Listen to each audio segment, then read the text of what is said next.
This channel does not promote any violent, harmful, or illegal activities. All content provided by this channel is meant for an educational purpose only.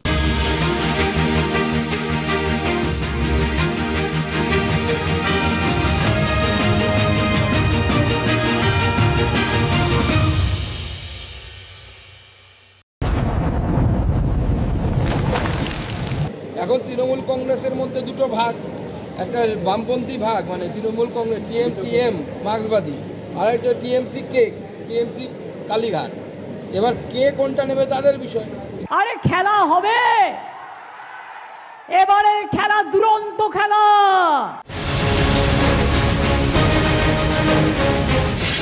Trinamool Congress টিএমসিএম মার্ক্সবাদী, আর একটা TMC Kalighat. আমার পরেও আমি generation তৈরি করছি, ববিরা আছে, অভিষেকরা আছে, ওরা এমনি এমনি তৈরি হচ্ছে। কণ্ঠ আমার রুদ্ধ আজিকে বাঁশি সঙ্গীত হারা।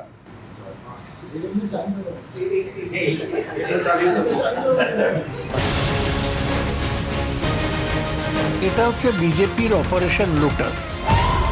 তৃণমূল কংগ্রেস টিএমসিএম মার্ক্সবাদী, আর একটা টিএমসি কালীঘাট। ইলেকশন আসতো বা অন্য কোনো ডিফিকাল্ট সময় আসতো, দিদি আমাকে ডাকতেন অফিসে বসার জন্য। যে অফিসটাকে এখন দেখছেন, আমি থাকতাম আর মানিকদা থাকতো, আর একটা টেলিফোন ভরসা। তুই ছিলি দা, তুই সে সময় আসিস নি, তুই সে সময় আসিস নি।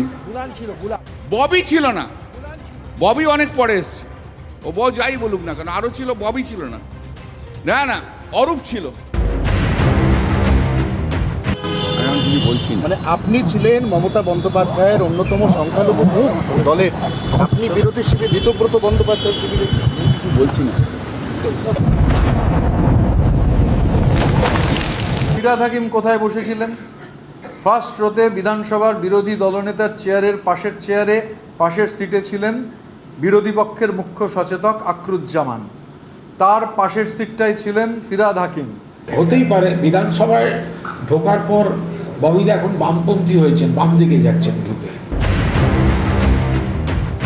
তৃণমূল কংগ্রেস টিএমসিএম মার্ক্সবাদী, আর একটা টিএমসি কালীঘাট। আমরা গর্বিত, আমাদের সঙ্গে একজন মমতা বন্দ্যোপাধ্যায় আছে।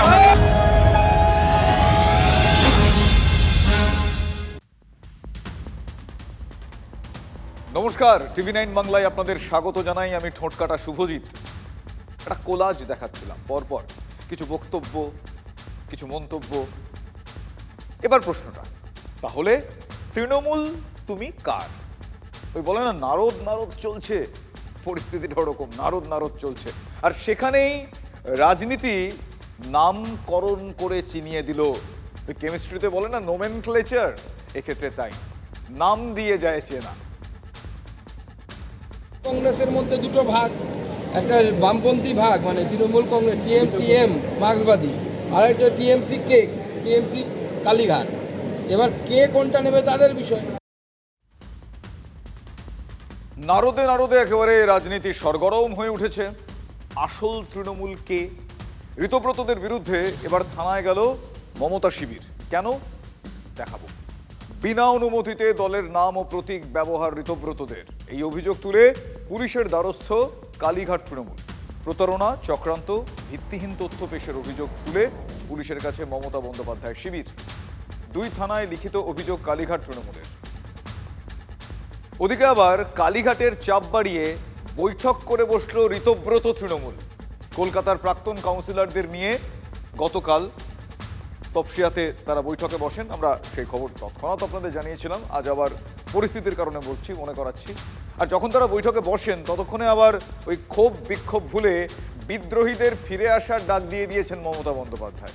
ফলে বুঝতেই পারছেন নাটকীয় পরিস্থিতি। বিশ্বাসঘাতকদের কোনো ক্ষমা নেই। যারা এখনো বলছি সুবুদ্ধি আছে, তারা ফিরে আসুন। সে তো সময় বলবে। প্রত্যেক দুদিনে তো দেখা যাচ্ছে আমাদের সাথে যারা তৃণমূল কংগ্রেসের বিধায়ক, যারা দীর্ঘদিনের কাউন্সিলর ছিলেন, যারা বিভিন্ন জেলায় নেতৃত্ব দিচ্ছেন, তারা আমাদের সাথে রয়েছে। এটা তো আপনারাই দেখতে পাচ্ছেন, আপনারাই টিভিতে দেখাচ্ছেন। চাটন শিবিরে যারা বৈঠক করতে গেলেন, একটা ছবি দেখলাম, মুখ ঢেকে নাকি লোকে বেরোচ্ছে। মুখ ঢেকে লোকে বেরোয় কেন? ওটা তো দেখলে মনে হচ্ছে মধুচক্র দেখেছিল, মধুচক্র থেকে ধরা পড়েছে। ওই বালিশের ছবি আর তারপর মুখ ঢাকার ছবি, এগুলো কিরম সব একটা অদ্ভুত, মানে একটা বিকৃত ধারণা তৈরি হচ্ছে। ন্যাশনাল ওয়ার্কিং কমিটি 22শে জুন সিদ্ধান্ত নিয়েছে কারা ন্যাশনাল ওয়ার্কিং কমিটিতে থাকবে, তার ওয়ার্কিং কমিটি কি হবে, এবং সেই অনুসারে আমরা আমাদের আজকে মিটিং তৃণমূল কংগ্রেসের প্রতীক নিয়ে করেছি। আমাদের দল, সেই দলের নাম, প্রতীক বা যা আমাদের দলের কার্যপ্রণালী, সেগুলিকে যদি বিনা অধিকারে কেউ বা কারা ব্যবহার করে, প্রচার করে এবং কিছু মানুষকে প্রভাবিত করার চেষ্টা করে, বিভ্রান্ত করার চেষ্টা করে, তাহলে নিশ্চিতভাবে সেটা যে যে ধারায় পড়ে, তো সেই ধারা অনুযায়ী অভিযোগ করা হয়েছে।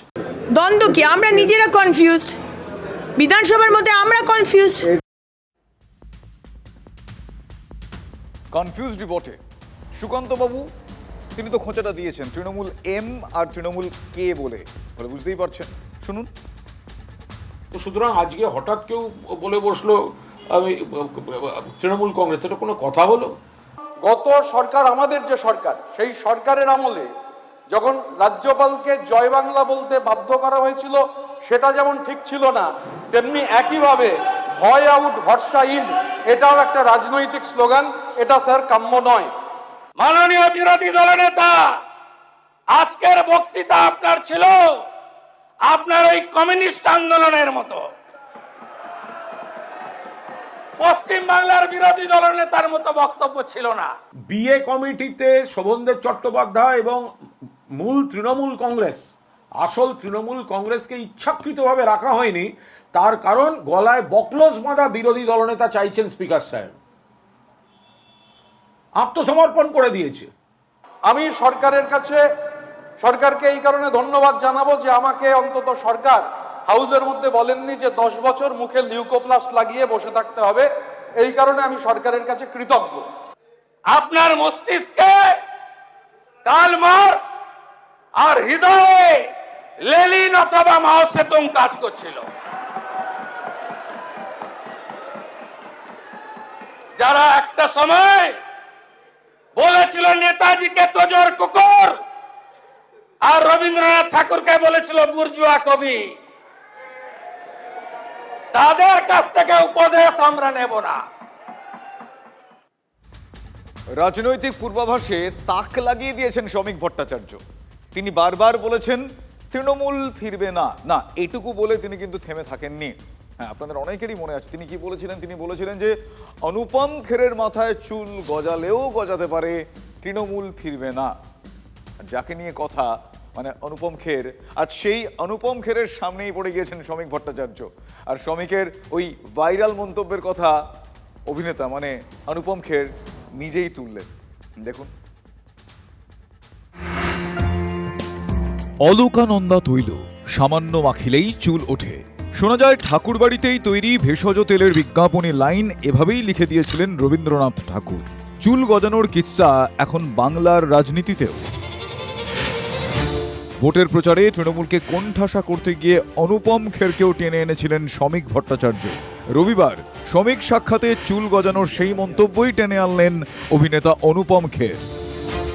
कल आपने स्टेटमेंट दिया था कि अनुपम खेर के सिर पर बाल आ सकते हैं, लेकिन दूसरी सरकार यहाँ नहीं आ सकती। अनुपम खेर की सर पे फिर से बाल बन सकते हैं। वो बड़ा वायरल हुआ वो, लेकिन उस समय चुनाव का माहौल था। हाँ, और चुनाव का माहौल जनता के सामने ऐसा ऐसा बोलना पड़ता है जो उसको एक्सेप्ट करे। मुझे तो बड़ा अच्छा लगा। लोग तो पॉलिटिकल भाषण सुनते बोर हो जाता है ना, तो उसमें कुछ हम लोगों को ऐसा पंच करना पड़ता है।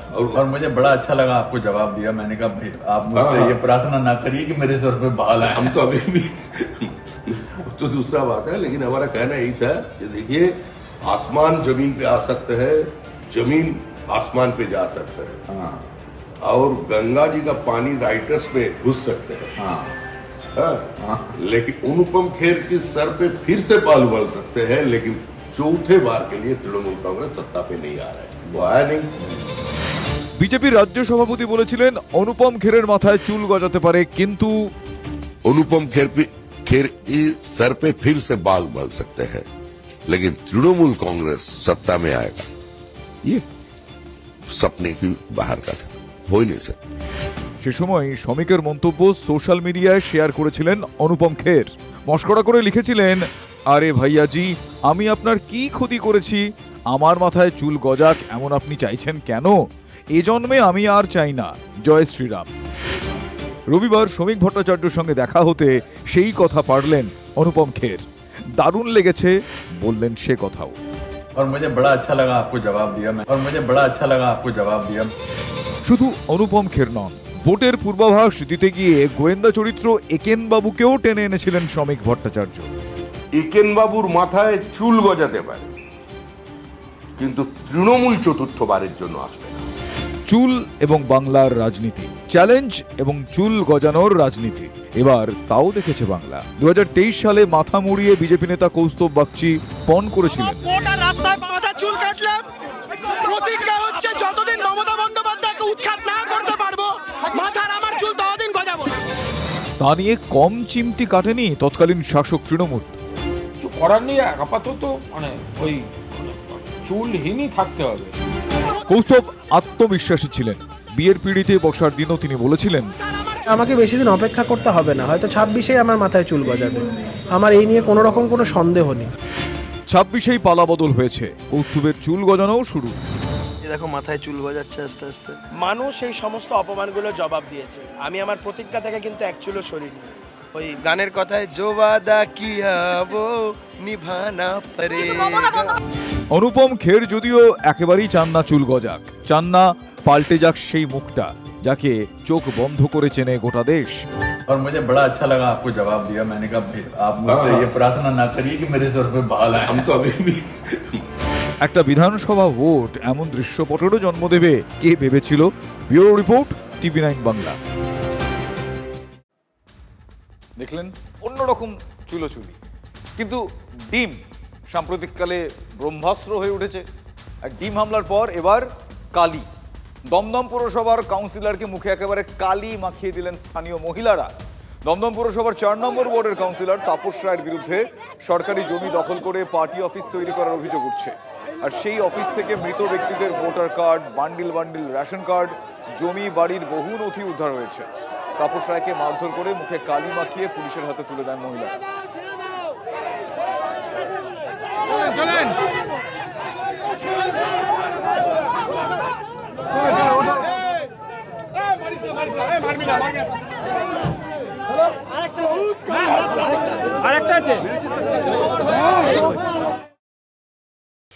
কাটমানি ফেরতের দাবিতে জলপাইগুড়ির হলদিবাড়ি পুরসভায় সেখানকার তৃণমূল কাউন্সিলর তার বাড়ি ঘিরে বিক্ষোভ দেখিয়েছেন এলাকার মানুষজন। মূলত আবাস যোজনায় ঘর দেওয়ার নামে যাদের থেকে তিনি কাটমানি নিয়েছিলেন তারা ওই 1 নম্বর ওয়ার্ডের কাউন্সিলর, যার নাম সুমিদে এবং তার স্বামী গণেশদের বিরুদ্ধে অভিযোগ বহুবার করেছেন। নতুন সরকার ক্ষমতায় আসার পর তাদের ভয় আউট, ভরসা ইন হয়েছে। তারপর তারা একেবারে তাদের বাড়ির সামনে গিয়ে বিক্ষোভ দেখিয়েছেন। আজ উপভোক্তারা দল বেঁধে কাউন্সিলরের বাড়িতে এসে টাকা ফেরতের দাবি করেন। আর এই খবর পেয়ে ঘটনাস্থলে আসে হলদিবাড়ি থানার পুলিশ। তবে আশার আলো, কাউন্সিলর 15 দিনের মধ্যে কাটমানির টাকা ফেরত দেবেন বলে আশ্বাস দিয়েছেন।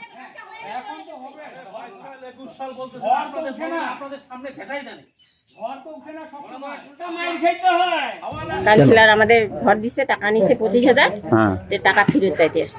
তা দিল না, বললো 15 দিন সময় চাইলো, এখন বাড়িতে নাই নাকি, বললো যে 15 দিন পরে আমি কথা বলবো। কাউন্সিলরের বাড়িতে কাটমানি নিয়েছিল, কখন ঘর যখন দিছিল তখন কাটমানি নিয়েছিল।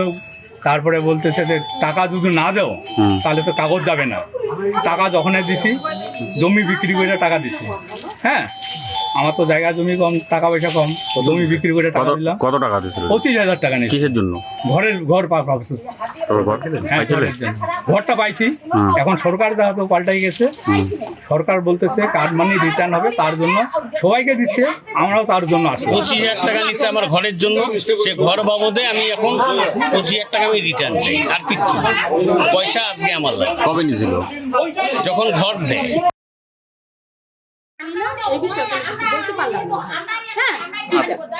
মানে আপনার বাড়িতে যে আজকে ঘেরাও করলো, যে লোকজন আসছে, এখন ওরা বলতেছে টাকা দিচ্ছে। আচ্ছা, আমার হাতে তো দেয়নি, হ্যাঁ, তার জন্য আমি জানি না। কাটমানির টাকা ফেরতের দাবিতে তৃণমূল নেতাদের বাড়ির সামনে বিক্ষোভ গ্রামবাসীদের। কোচবিহারের হাড়ি ভাঙায় সরকারি সুবিধে পাইয়ে দেওয়ার নামে কাটমানি নেওয়ার অভিযোগ তৃণমূল নেতাদের বিরুদ্ধে। ভোটের ফল প্রকাশের পর থেকে এলাকায় ছিলেন না অভিযুক্ত তৃণমূল নেতারা।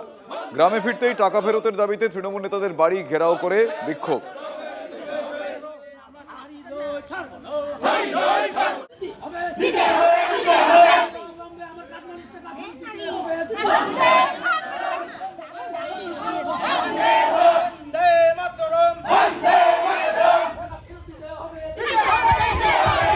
তৃণমূলের হারমাদ অঞ্চল সভাপতি ছিলেন এবং হজরত আলী, আজিজুল হক আর সেই সাথে রানিং পঞ্চায়েত জেন্নাত আলী, এরা একটা সংঘবদ্ধ হারমাদ বাহিনী তৈরি করে আমাদের উপর পাশবিক, মানবিক এবং বাড়ি ঘর দুয়ার ভাঙচুর থেকে শুরু করে অনেক টাকা পয়সা আমরা 6 মাস ধরে আসামে পড়েছিলাম।